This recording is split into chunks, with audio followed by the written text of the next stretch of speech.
This story happened 2 years ago in 2022. It was August when my maternal grandmother broke her arm in a car accident. The doctor recommended surgery to repair the bone, explaining that they'd need to insert steel plates to secure it. But because my grandmother was diabetic, they needed to stabilize her blood sugar before performing any operation. So they admitted her to the hospital for a few days. At first, my maternal uncle stayed with her as her attendant, but he came down with a fever and couldn't stay any longer. That's when he asked my mom and me if we could stay with her instead. My mom and I agreed to help out, and we decided to spend the night there. The hospital room was large, with one bed for the patient and another bed for the attendant. Since there were two of us, I told my mom to sleep on the bed while I settled on a small two-seater sofa. But as soon as I lay down, I felt incredibly uncomfortable. The sofa was hard, narrow, and just not suited for sleeping. I tried to relax, but eventually gave up.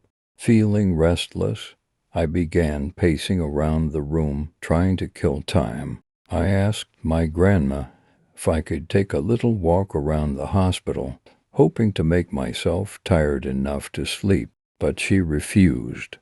She didn't want me wandering alone at night. After a while, she fell asleep, and I seized the opportunity.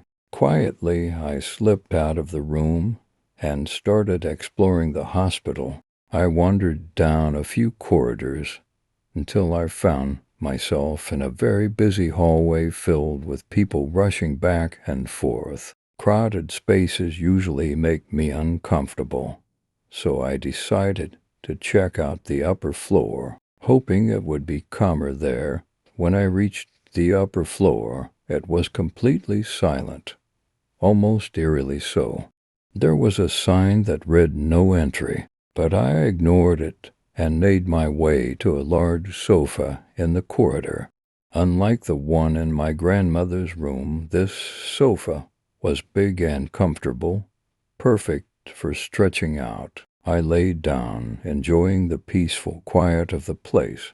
I'm not sure when I dozed off, but I was jolted awake by the sound of footsteps. Groggy, I looked around, but no one was there. It might be worth mentioning here that I'm a big fan of horror stories and scary movies, so the idea of a strange sound at night didn't terrify me right away. In fact, I was half expecting something creepy to happen.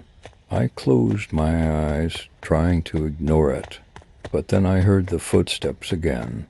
This time I squinted my eyes open just a little. There, in the dim light, I saw a man dressed in a hospital uniform, but he looked off. His body was covered in large, gaping wounds, and he moved with an unnatural speed, darting around the hallway, making strange, childlike noises. For a moment I thought he might be a mentally ill patient, so I closed my eyes and tried to calm myself. But the next thing I knew, everything went black.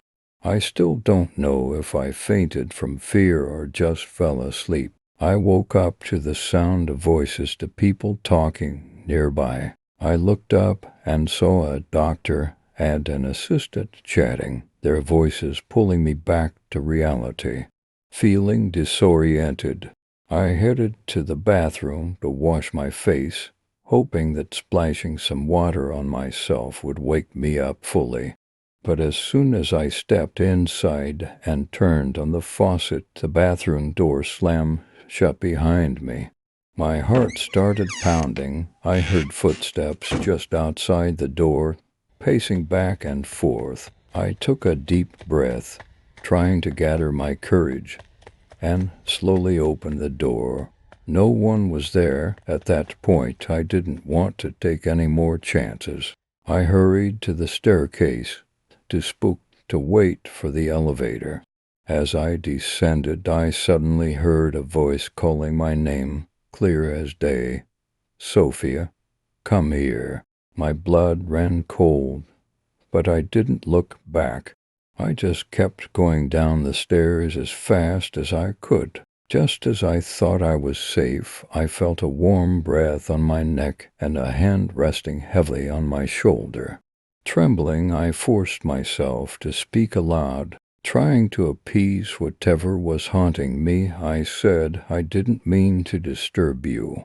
I was just looking for a quiet place to rest.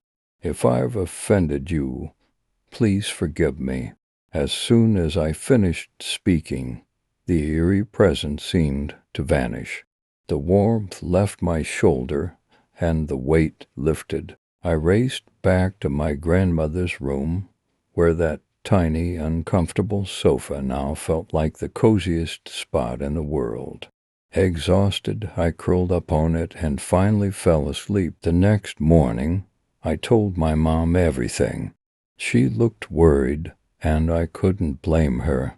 I still don't know if I encountered a restless spirit that night or if my imagination just got the better of me. But one thing's for sure, I'll never forget that experience. If you enjoyed this story and want to hear even scarier tales, just check out the videos on the end screen. These stories are some of the creepiest I've ever shared, so don't forget to subscribe to my channel and hit that like button.